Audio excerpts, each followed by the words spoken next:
Good evening, I'm Cindy Hsu. 1,865 people killed, tens of thousands homeless, and many more still unaccounted for tonight after the worst disaster Nepal has seen in nearly a century. The before and after of this old temple in one of the main squares now destroyed. Today was the 8th consecutive day of thunderstorms, which means Sydney's thunderstorm record has been smashed. By any standard, it's very unusual. But right now, there is extreme weather in the east and the west. A nor'easter is bringing snow, heavy rain, and high winds to New England and upstate New York.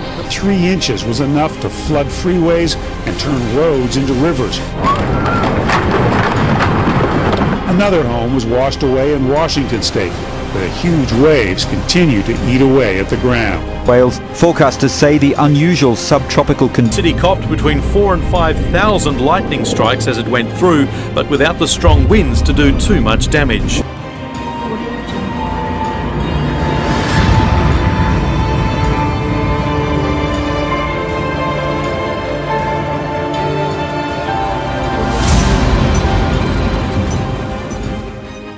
The battle against an outbreak of Middle East Respiratory Syndrome, or MERS, continues in South Korea as a 10th death is reported.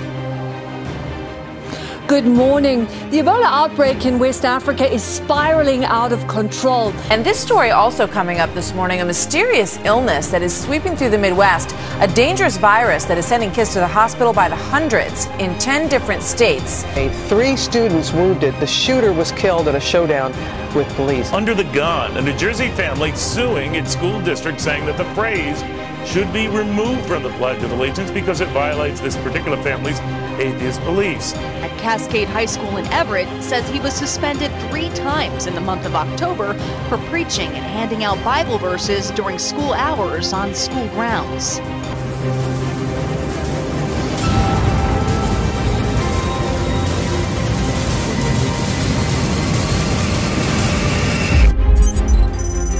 ISIS keeps finding new ways to horrify. This time, 21 Coptic Christians from Egypt beheaded on a beach. What's going on? This is truly a living nightmare that's not going away. Christianity in Mosul is dead, and a Christian Holocaust is in our midst. 7 weeks ago, we went to Washington, D.C., and we actually were calling this a Christian genocide. And since then, day by day, it's getting worse and worse. More children are being beheaded, mothers are being raped and killed, fathers are being hung.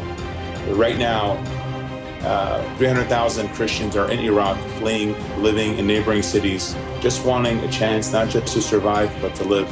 I want to go back, forgive me for interrupting, I want to go back to something you said, because the atrocities committed by ISIS are well known, but still you're startling me with the severity of what you're describing. You say they are beheading children? They are systematically beheading children and mothers and fathers. The world hasn't seen an evil like this for generations. There's actually a park in Mosul that they've actually beheaded children and put their heads on a stick, and they have them in the park. They gave Christians an ultimatum, which would be to convert to Islam, to pay a fine, or in their phrase, death by the sword. It's very clear they are killing